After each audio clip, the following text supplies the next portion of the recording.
नमस्कार दोस्तों, बहुत बहुत स्वागत है आप सभी का एक बार फिर से आपके अपने YouTube channel PMS IQ study में। दोस्तों, आज की एक और वीडियो हम लेकर आ गए हैं रेलवे ग्रुप डी 2025 परीक्षा के लिए अति महत्वपूर्ण सामान्य ज्ञान व सामान्य विज्ञान के प्रश्नों का। दोस्तों, सभी प्रश्न सिलेक्टिवली होंगे, एग्जाम ओरिएंटेड होंगे, अतः आप सभी से एक रिक्वेस्ट करूंगा कि इस वीडियो को आप लोग अंत तक जरूर देखें, सभी प्रश्नों को अच्छे से समझें और याद करें। आगामी दोस्तों रेलवे ग्रुप डी के एग्जाम के पॉइंट ऑफ व्यू से सभी प्रश्न बहुत ही महत्वपूर्ण होंगे। दोस्तों, वीडियो के अंत में आप सभी से एक प्रश्न पूछूंगा जिसका जवाब आप सभी को कमेंट करके बतानी है, अतः दोस्तों आप लोग वीडियो को अंत तक जरूर देखेंगे। चलिए वीडियो को शुरू करते हैं।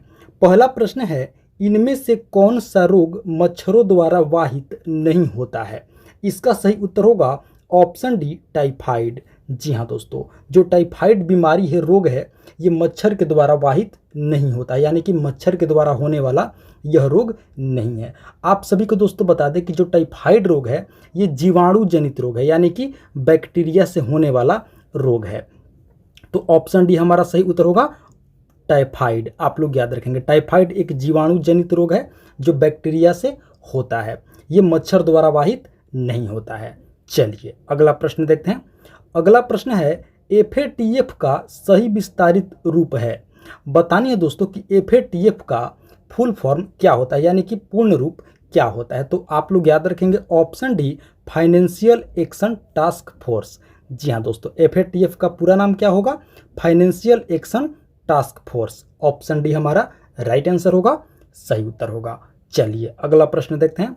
ऑपरेशन फ्लड किससे संबंधित है? बतानी है दोस्तों कि ऑपरेशन फ्लड किससे संबंधित है। तो आप लोग याद रखेंगे ऑप्शन ए, दूध के उत्पादन में वृद्धि करना। जी हाँ दोस्तों, ऑपरेशन फ्लड किससे संबंधित है? दूध के उत्पादन से संबंधित है, यानी कि दूध के उत्पादन में वृद्धि करना ऑपरेशन फ्लड का उद्देश्य है। आप लोग याद रखेंगे ऑप्शन ए हमारा राइट आंसर होगा, सही उत्तर होगा। चलिए अगला प्रश्न देखते हैं। लोकटक जल विद्युत परियोजना किस राज्य में स्थित है? बतानी है दोस्तों, लोकटक जल विद्युत परियोजना किस राज्य में स्थित है। तो आप लोग याद रखेंगे ऑप्शन सी, मणिपुर। जी हाँ दोस्तों, लोकटक जल विद्युत परियोजना किस राज्य में स्थित है? तो ऑप्शन सी, मणिपुर में। दोस्तों आप सभी को बता दें कि एक लोकटक नामक झील भी स्थित है, कहाँ? मणिपुर में। आप लोग याद रखेंगे जल विद्युत परियोजना किस राज्य में स्थित है? तो ऑप्शन सी, मणिपुर राज्य में। चलिए अगला प्रश्न देखते हैं।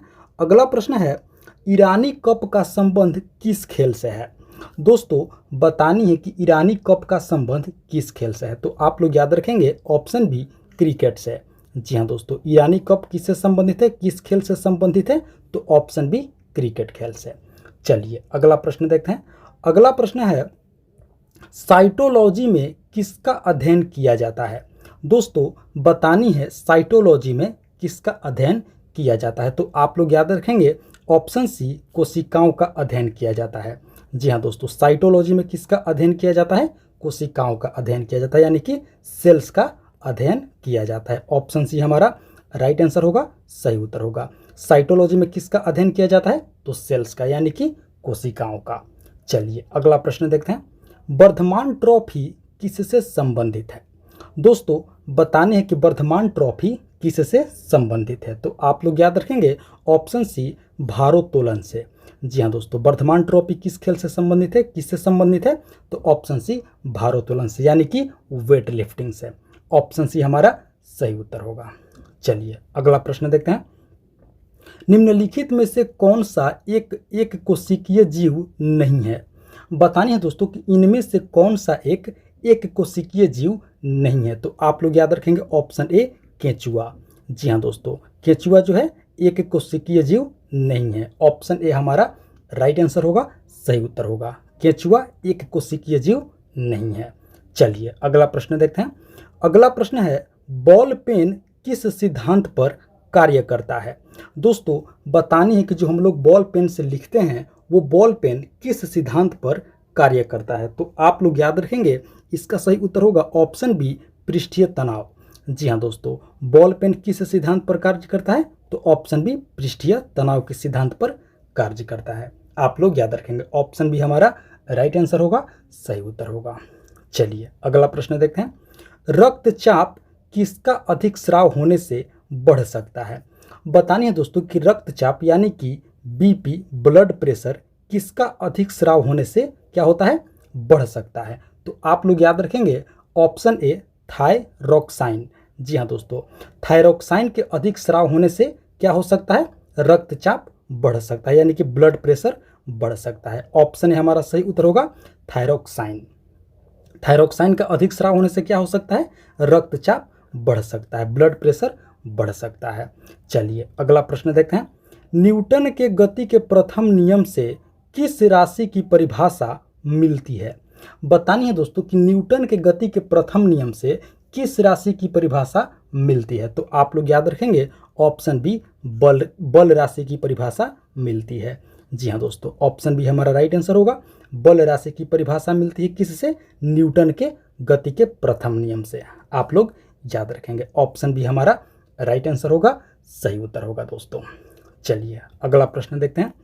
अगला प्रश्न है, भारत का पिट्सबर्ग किसे कहा जाता है? दोस्तों बतानी है भारत का पिट्सबर्ग किसे कहा जाता है? तो आप लोग याद रखेंगे ऑप्शन बी जमशेदपुर को कहा जाता है। जी हाँ दोस्तों, जमशेदपुर यानी कि टाटा नगर को क्या कहा जाता है, भारत का पिट्सबर्ग। आप सभी को बता दें यह झारखंड राज्य में स्थित है। कहाँ स्थित है, झारखंड राज्य में। जमशेदपुर टाटा नगर, इसे क्या कहा जाता है, भारत का पिट्सबर्ग कहा जाता है। कहाँ स्थित है, झारखंड में। ऑप्शन बी हमारा राइट आंसर होगा। चलिए अगला प्रश्न देखते हैं। अगला प्रश्न है, अस्त होते सूर्य का लाल वर्ण का कारक है? दोस्तों बतानी है कि जब सूर्य अस्त होता है तो उस लाल वर्ण का क्या कारक है? यानी कि सूर्य के अस्त होते समय आप सभी देखे होंगे दोस्तों, सूर्य की एकदम लालिमा लाल होती है। तो बतानी है कि उस लाल वर्ण का क्या कारक है? तो आप लोग याद रखेंगे इसका सही उत्तर होगा ऑप्शन सी पृथ्वी के वायुमंडल में प्रकाश का प्रकीर्णन। जी हाँ दोस्तों, ऑप्शन सी हमारा सही उत्तर होगा। अस्त होते सूर्य का लाल वर्ण का क्या कारक है? तो पृथ्वी के वायुमंडल में प्रकाश का प्रकीर्णन। ऑप्शन सी हमारा राइट आंसर होगा, सही उत्तर होगा। चलिए अगला प्रश्न देखते हैं। अगला प्रश्न है, दादर और नगर हवेली की राजधानी है? बतानिए दोस्तों कि दादर और नगर हवेली जो कि दोस्तों संघ शासित प्रदेश है, यानी कि केंद्र शासित प्रदेश है, बतानी है कि इसकी राजधानी कहाँ है? तो आप लोग याद रखेंगे ऑप्शन डी सिलवासा। जी हाँ दोस्तों, दादर और नगर हवेली की राजधानी कहाँ पे है? ऑप्शन डी सिलवासा में। जो दोस्तों दादर और नगर हवेली है ये क्या है? संघ शासित प्रदेश है, यानी कि केंद्र शासित प्रदेश है। ऑप्शन डी सिलवासा राजधानी है। चलिए अगला प्रश्न देखते हैं। दोस्तों अभी तक आप लोगों ने वीडियो को एक लाइक नहीं किए हैं तो वीडियो को एक लाइक कर दीजिए। साथ ही साथ PMS IQ study YouTube channel पर आप पहली बार विजिट किए हैं तो दोस्तों चैनल को भी जरूर सब्सक्राइब कर लेंगे। और हाँ दोस्तों, वीडियो के अंत में आप सभी से एक प्रश्न पूछूंगा जिसका जवाब आप सभी को कमेंट करके बतानी है। अतः दोस्तों आप लोग वीडियो में अंत तक बने रहेंगे। चलिए अगला प्रश्न देखते हैं। अगला प्रश्न है, एंगस्ट्रम अभिव्यक्त करने की इकाई है? बतानी है दोस्तों कि एंगस्ट्रम क्या अभिव्यक्त करने की इकाई है? तो आप लोग याद रखेंगे ऑप्शन सी लंबाई। जी हाँ दोस्तों, यहाँ पे खाली जगह में क्या होगा, लंबाई अभिव्यक्त करने की इकाई है। यानी कि दोस्तों एंगस्ट्रम से क्या मापा जाता है, क्या व्यक्त किया जाता है, लंबाई। ऑप्शन सी हमारा राइट आंसर होगा, सही उत्तर होगा। चलिए अगला प्रश्न देखते हैं। अगला प्रश्न है, एक जेट इंजन किस सिद्धांत पर कार्य करता है? दोस्तों बतानी है कि एक जेट जो इंजन है वो किस सिद्धांत पर कार्य करता है? तो आप लोग याद रखेंगे ऑप्शन डी रैखिक संवेग का संरक्षण के सिद्धांत पर। जी हाँ दोस्तों, एक जेट इंजन जो है किस सिद्धांत पर कार्य करता है?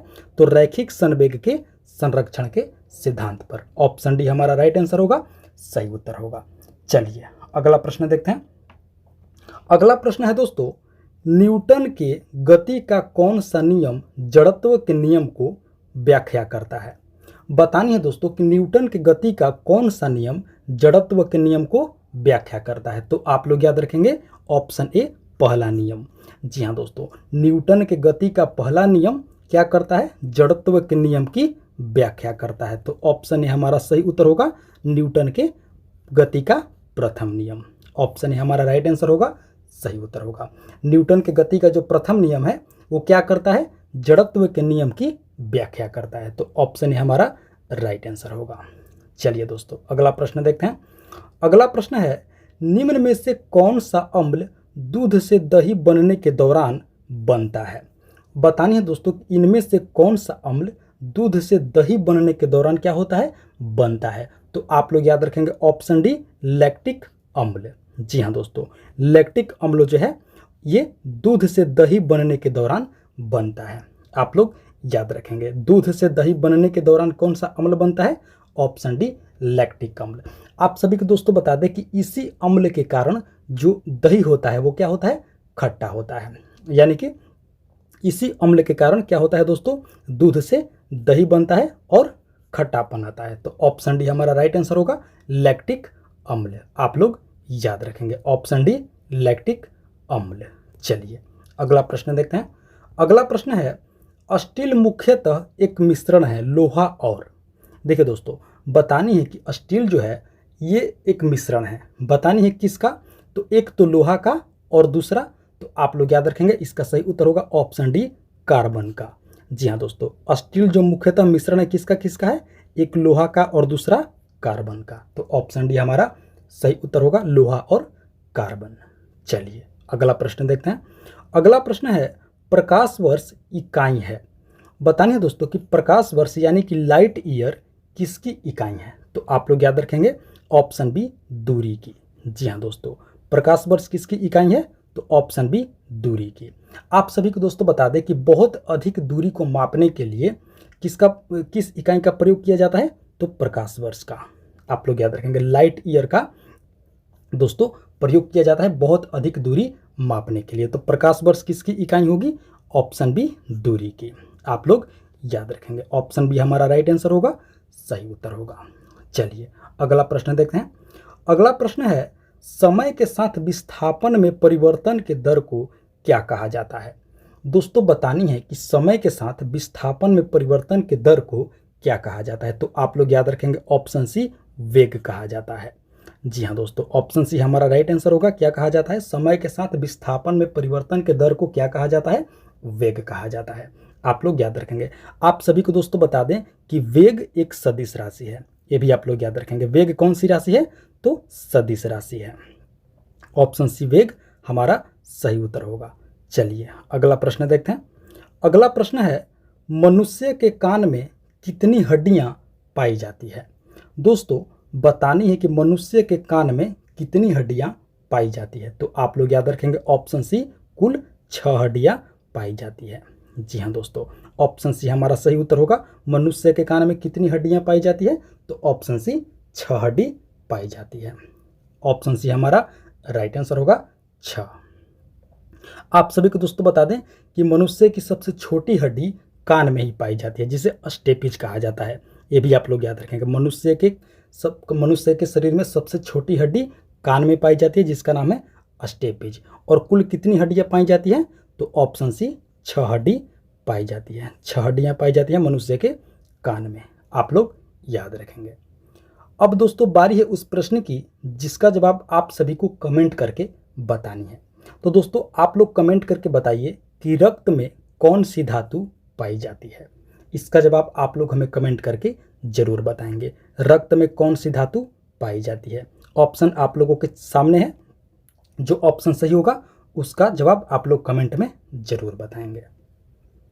तो दोस्तों ये थी हमारी आज की रेलवे ग्रुप डी 2025 परीक्षा के लिए अति महत्वपूर्ण सामान्य ज्ञान व सामान्य विज्ञान के प्रश्नावली वीडियो। आशा करते हैं वीडियो को आप लोग अंत तक जरूर देखे होंगे, सभी प्रश्नों को अच्छे से समझे होंगे और याद भी कर लिए होंगे। दोस्तों तो आप सभी से एक बार फिर से रिक्वेस्ट करूंगा कि वीडियो को अभी तक एक लाइक नहीं किए हैं तो वीडियो को एक लाइक कर दीजिए।